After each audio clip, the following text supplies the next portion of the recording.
गांव में इधर उधर मंडराता रहता था। एक बार अगर और मुझे राम प्यारी बोले ना तो एक लगाऊंगी। चुपचाप यहाँ से चला जा, नहीं तो मुझसे बुरा कोई नहीं होगा। अरे सुमन, तुम गुस्सा क्यों होती हो? तुम मुझे बहुत अच्छी लगती हो। मैं तुमसे शादी करना चाहता हूँ। मुझसे शादी के सपने छोड़ और निकल यहाँ से। बड़ा आया शादी करने वाला। फिर इतना बोलकर सुमन गुस्से में वहां से चली जाती है। तभी बाबूलाल का दोस्त वहां से गुजर रहा होता है। अरे बाबू भाई, ये सुमन तुमसे क्या कह रही थी? कुछ नहीं भाई, अपने प्यार का इजहार कर रही थी। लेकिन भाई उसके हाव भाव से तो कुछ और ही लग रहा था। बाबू भाई, मेरी बात मानो तो तुम इससे दूर ही रहा करो। गांव वाले बोलते हैं इस सुमन के ऊपर चुड़ैल का साया है। ये रात को अकेले वीराने में घूमती है। कुछ लोगों ने तो इसके उल्टे पैर तक देखे हैं। तुम्हें पता है ना, उल्टे पैर चुड़ैल की निशानी होते हैं। चल बेवकूफ, तेरा दिमाग खराब हो गया है जो इतनी सुंदर लड़की को चुड़ैल बोल रहा है। सुमन कोई चुड़ैल वुड़ैल नहीं है, मैं तो इसी से शादी करूंगा। फिर इतना बोलकर वह अपने घर की ओर चल देता है। माँ, अब मेरी शादी की उम्र हो गई है। मेरी किसी सुंदर सी लड़की से शादी करवा दो ना। हाँ हाँ, क्यों नहीं। अगर राजा बेटा का कोई और भी अरमान है तो वो भी बता दीजिए। आपके सारे अरमान एक साथ ही पूरे करवा देंगे। काम धाम तो कुछ करना नहीं है। तेरी उम्र के सारे लड़के कुछ ना कुछ काम कर रहे हैं और एक तू है, पूरा दिन घूमता रहता है और मुफ्त की रोटियां तोड़ता रहता है। भला तुझ जैसे लड़के को कोई अपनी लड़की क्यों देगा? पहले कोई काम धाम करके कुछ पैसे वैसे कमा के दिखाओ, फिर शादी के सपने देखना। चल भाग यहाँ से, आवारा कहीं का, तो किसी काम धाम का नहीं है। देखो ना माँ, पिताजी हमेशा मेरी बेइज्जती करते रहते हैं। किसी दिन मैं घर छोड़ के ही चला जाऊंगा। अरे नहीं नहीं बेटा, कैसी बातें कर रहे हो? ये सब तुम्हारा ही तो है। अजी आप तो रह नहीं दो। हर वक्त मेरे भोले भाले बेटे को नीचा दिखाते रहते हो। अजी हमारे पास इतनी धन दौलत है, क्या आप ये सब अपने साथ ऊपर लेके जाओगे? भला मेरे बेटे को कमाने की क्या जरूरत है? माँ, मुझे सुमन बहुत पसंद है। तुम उसके घर मेरा रिश्ता लेकर जाओ ना। ठीक है, मैं कल ही सुमन के माता पिता से तुम्हारे रिश्ते की बात करने जाऊंगी। फिर अगले दिन बाबूलाल की माँ सुमन के घर रिश्ता लेकर जाती है और उन्हें अपने पैसों का रुबाब दिखाती है। देखिए बहन जी, आप बहुत अमीर लोग हैं और हम गरीब। मेरे पास आपको देने के लिए कुछ भी नहीं है। तुम्हारी किस्मत बहुत अच्छी है जो तुम्हारी लड़की की शादी मेरे बेटे से हो रही है। बस तुम सुमन की शादी मेरे बेटे से करवा दो, मुझे तुमसे कुछ नहीं चाहिए। इतना बोलकर वह वापस अपने घर की ओर चल देती है। अगले दिन सुमन और बाबूलाल की शादी हो जाती है। बाबूलाल सुमन से शादी करके फूला नहीं समाता। रात होने पर बाबूलाल और सुमन अपने कमरे में सो रहे होते हैं। तभी सुमन उठती है और सीधा घर से बाहर निकल जाती है और जंगल की ओर चल पड़ती है। बाबूलाल के दोस्त को सुमन पर पहले से ही शक होता है, इसलिए वह उस पर पहले से ही निगरानी रखे हुए होता है। अरे ये भाभी इतनी रात गए कहाँ जा रही है? मुझे इनका पीछा करना होगा। फिर चीमा सुमन का पीछा करने लगता है। तभी चलते चलते सुमन के पैर उल्टे हो जाते हैं। अरे मर गए रे, इसके तो पैर ही उल्टे हो गए। मेरा शक सही निकला, ये तो चुड़ैल निकली। तभी देखते ही देखते सुमन चुड़ैल में बदल जाती है और गुफा के अंदर घुस जाती है। चीमा की आंखें फटी की फटी रह जाती हैं। फिर वह भी उसके पीछे पीछे गुफा के अंदर घुस जाता है। ए हैवानों के देवता, मैं आपको 9 बलि चढ़ा चुकी हूँ। बस एक बलि और चढ़ाते ही मैं सर्वशक्तिमान बन जाऊंगी। फिर मैं इन शक्तियों से पूरी दुनिया पर राज करूंगी। मुझे अभी के अभी सारी बात बाबूलाल को जाकर बतानी होगी। फिर वह सीधा भागता हुआ बाबूलाल के घर जाता है और खिड़की से उसे आवाज देता है। बाबू भाई उठो, मुझे तुम्हें बहुत जरूरी बात बतानी है, जल्दी उठो।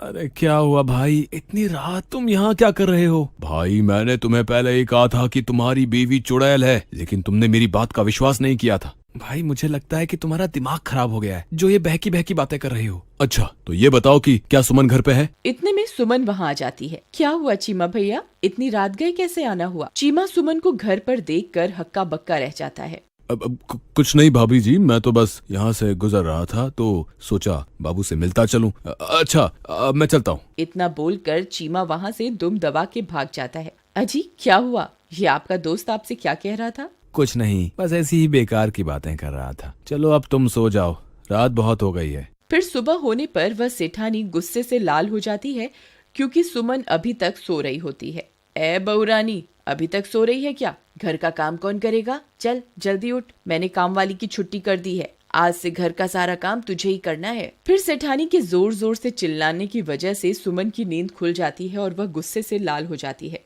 रुक बुढ़िया, तुझे मैं अभी बताती हूँ। फिर सुमन गुस्से में बाहर आती है। ए बुढ़िया, क्यों शोर मचा रही है सुबह सुबह? मेरी सारी नींद ही खराब कर दी। अरे दैया, इसकी हिम्मत तो देखो, मुझे बुढ़िया बुला रही है। ए, तेरी इतनी हिम्मत, मुझे बुढ़िया बोलेगी? चुपचाप घर का ये सारा काम निपटा दे। तेरे माँ बाप ने वैसे भी दहेज में फूटी कौड़ी भी नहीं दी है। मैं कोई काम वाम नहीं करने वाली, जो करना है कर लो। तेरी इतनी हिम्मत मुझे मना करेगी? रुक, तुझे अभी बताती हूँ। अरे मर गई रे, ये क्या हो गया?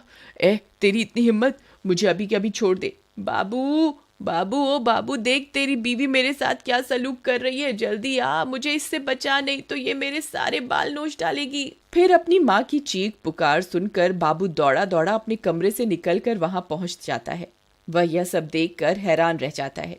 ए सुमन, तेरी इतनी हिम्मत, तू मेरी माँ के साथ ऐसा सलूक करेगी? अभी के अभी मेरी माँ को छोड़ दे, वरना अच्छा नहीं होगा। फिर सुमन उसे छोड़ देती है और सीधा अपने कमरे में चली जाती है। माँ, आप ठीक तो हो ना? आपको कुछ हुआ तो नहीं ना? मैं ठीक हूँ बेटा, मैंने तो बस इसे घर का थोड़ा काम करने को कहा था और इसने मेरी तो धुनाई ही कर दी। फिर बाबू परेशान होकर घर से बाहर निकल जाता है। वहाँ उसे उसका दोस्त चीमा मिलता है। क्या हुआ बाबू भाई, इतने परेशान क्यों हो? क्या तुम्हें पता चल गया कि तुम्हारी बीवी चुड़ैल है? मजाक मत कर यार चीमा, मैं वैसे ही बहुत परेशान हूँ। आज सुबह सुबह तो सुमन ने हद ही कर दी। उसने माँ के बाल पकड़कर उनसे बहुत बदतमीजी की। भाई, मैंने तो पहले ही कहा था कि सुमन कोई साधारण लड़की नहीं है, उसके ऊपर चुड़ैल का साया है।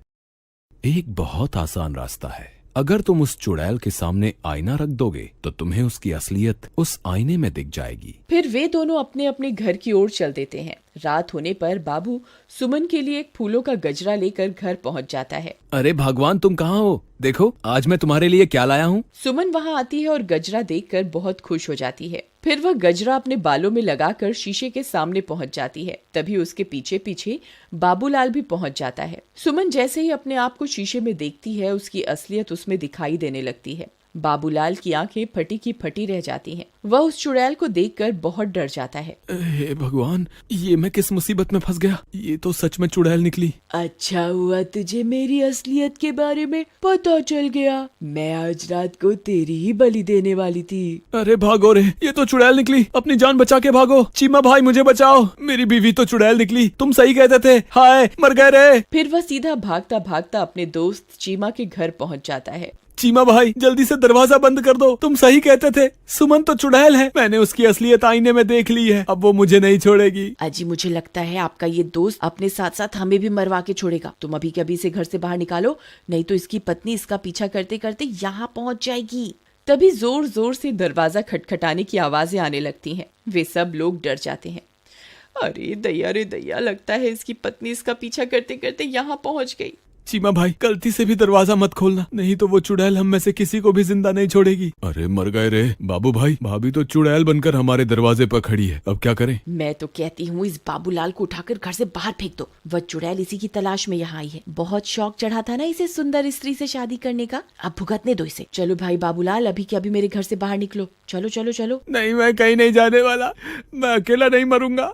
अगर तुमने मेरा साथ नहीं दिया तो मैं तुम्हें भी अपने साथ लेकर मरूंगा। अरे दैया रे दैया, ये तो अपने साथ हमें भी मरवा के छोड़ेगा। अजी, आप ही कुछ कीजिए ना। बाबू भाई, मेरे घर में छोटे छोटे बच्चे भी हैं। अगर ये चुड़ैल इस घर में घुस गई तो हमारे साथ हमारे बच्चों को भी नहीं छोड़ेगी। कृपा करके तुम इस घर से निकल जाओ। ठीक है दोस्त, मैं अपनी वजह से तुम्हारे मासूम बच्चों की जान खतरे में नहीं डाल सकता। मैं अभी के अभी इस घर से चला जाता हूँ। शुक्र है भगवान का, इस आफत से जान तो छूटी। रुको मेरे दोस्त, अगर मरना ही है तो मैं भी तुम्हारे साथ मरूंगा। राधा, तुम अंदर बच्चों के पास चली जाओ। मैं अपने दोस्त को यूं अकेला नहीं छोड़ सकता। मुझे अपनी दोस्ती निभानी होगी। अजी, आप पागल हो गए हैं क्या? वह चुड़ैल एक ही बार में आपकी जान ले लेगी। आप इसकी वजह से खुद को मौत के मुंह में क्यों धकेल रहे हैं? अगर मैंने आज अपने दोस्त का साथ नहीं दिया तो ये दुनिया कभी भी किसी की दोस्ती पर एतबार नहीं करेगी। अगर अपनी दोस्ती साबित करने के लिए अपनी जान भी देनी पड़ी तो मैं दे दूंगा। चलो बाबू भाई, मैं भी तुम्हारे साथ चलूंगा। चीमा भाई, मुझे तुम्हारी दोस्ती पर कोई शक नहीं है, लेकिन तुम मेरी वजह से अपनी जान मत दो। हम दोनों मिलकर भी इस चुड़ैल का सामना नहीं कर पाएंगे। हमारा मरना तय है। तुमने सही कहा, हम दोनों इसका मुकाबला नहीं कर पाएंगे, लेकिन मैं किसी को जानता हूँ जिसके सामने ये चुड़ैल पल भर के लिए भी नहीं टिक पाएगी। तभी चीमा भागकर घर में बने मंदिर की ओर जाता है। हे महाबली हनुमान, हम आपके बिना इस चुड़ैल का सामना नहीं कर सकते।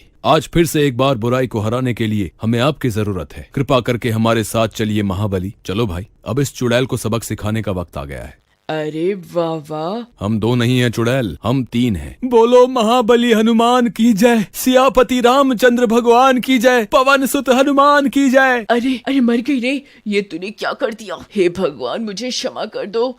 मुझसे बहुत बड़ी गलती हो गई। हे महाबली, हे सर्वशक्तिमान, मुझे क्षमा कर दो। मैं आज के बाद किसी व्यक्ति